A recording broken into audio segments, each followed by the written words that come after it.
KVGC News Time, 7 minutes after the hour of 7 o'clock. Time for a look at the news for a Wednesday, 12th day of September for 2018.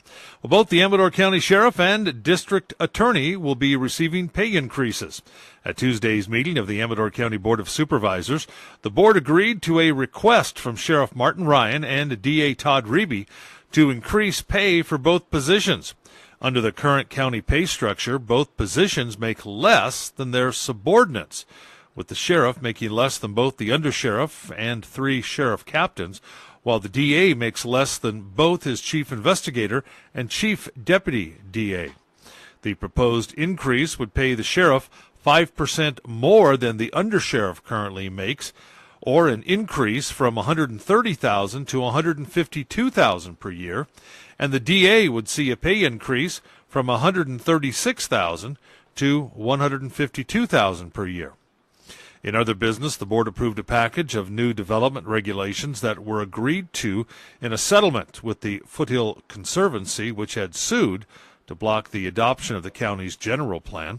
The board also adopted the county final budget for the 2018-19 fiscal year and directed county staff to gather information for the creation of a new economic development coordinator position for the county. A proposal to rezone over 1,000 acres of land outside the city of Ione has been tabled by the County Planning Commission to allow for additional environmental review. Meeting Tuesday night, the commission voted unanimously to halt consideration of a proposed rezone, which would have allowed land west of Ione to be developed in a variety of intense uses ranging from scrap yards to oil refineries, until a detailed study of the environmental impacts was conducted. Now, both the Foothill Conservancy and residents who live nearby the property in question urged this course of action, citing concern over potential health impacts from heavy industrial uses. The proposed rezone had previously been continued at the June and August Planning Commission meetings. And the CHP has still not released the name of the Sutter Creek woman who died at the scene of a 3-vehicle collision yesterday morning. According to the CHP, the incident happened about 8 o'clock at the intersection of Upper Jackson Valley Road and Highway 88. Alexandria Lane of Valley Springs pulled into Highway 88, not seeing the oncoming Sutter Creek woman. She struck the woman's car. That sent the woman's car into the opposite lane, where she was struck by an oncoming vehicle driven by a Stockton man. The woman was ejected from the vehicle and pronounced dead at the scene. The Stockton man was taken to a hospital, suffering minor injuries. CHP says drug and or alcohol are not a contributing factor in the collision. A San Andreas man suffered serious injury in a sedan versus big rig accident Monday evening. According to Highway Patrol, close to 5:45 in the evening, Jay Stufflet of San Andreas driving his Ford Focus west on Beverlyn Lane at an undetermined speed approaching the intersection with Highway 49. Clifford Stormis of Grants Pass, Oregon was driving his Kenworth north on 49 at the speed limit approaching the intersection. Stufflet entered onto 49 without yielding the right-of-way to Stormis. Stormis, unable to avoid a collision, the front of the Kenworth impacted the driver's side of the Ford, causing serious injuries to Stufflet and his passenger, Terry Nykirk of Sonora. Now, both Stufflet and Nykirk were flown for treatment.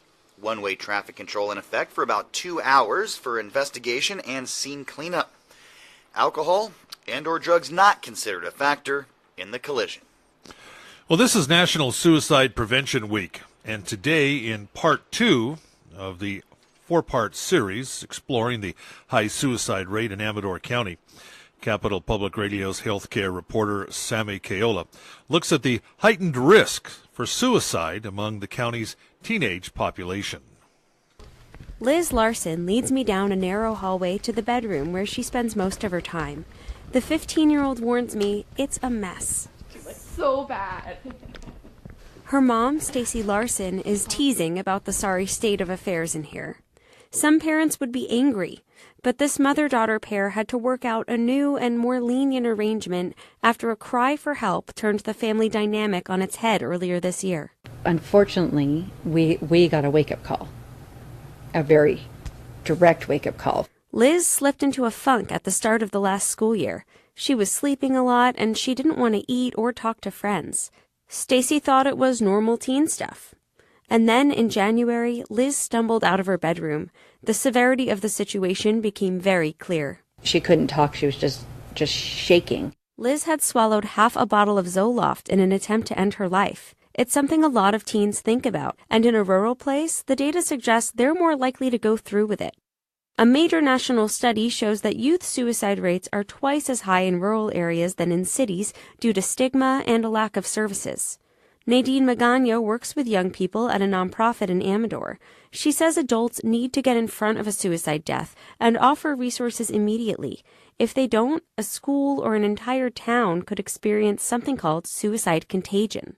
It's a real threat. The outcome of it depends on how it's handled. Whether it's a celebrity or a classmate, Magana says glorifying the recently deceased is what makes it dangerous. There's always all the good memories that come out and all the good thoughts and all the good things, and that's a normal part of the death process. But if there's other youth that are feeling in the way that that person may have been feeling, they may see that as a positive end to their suffering. Her group has been working with the local school district on how to intervene after a suicide. She also tries to get kids to talk about this stuff before they get to a breaking point. Liz's attempt was mostly related to school stress. She doesn't think she can go back yet, so she's recovering at home. Walking out of my room is hard because I'll get just a bunch of anxiety built up. Stacy says she finally understands what's going on in Liz's head, and it's changed her parenting style a lot. My expectation is for her to live and to shower. I mean, that isn't high. I mean, I would, love to see her get her nursing degree or a teaching degree or anything, but that isn't where we're at anymore, and that's changed dramatically. She says parents need to communicate more openly with kids about mental illness. We've got these kids out here who are literally crying out for help, and none of their parents are paying any attention. And that's why we've had suicide and the kids have suicide here. Local leaders want to show parents, teachers, and other adults how to tell the difference between normal teen stuff and signs for suicide. They're rolling out some mental health first aid trainings this fall. Sammy Kayola, Cap Radio News. Now, if you're thinking about suicide or know someone who is, call the National Suicide Prevention Lifeline at 1-800-273-8255. Join us tomorrow. Sammy will take a look at seniors and the suicide rate among seniors in Amador County. And that's a look at local news on a Gold Country Wednesday morning from the KVGC News Center. I'm JD. Who are you? I'm JD Geedy. And I'm Jim Geedy reporting. Remember, for the latest news, traffic, and weather 24 hours a day, to visit our website, kvgcradio.com.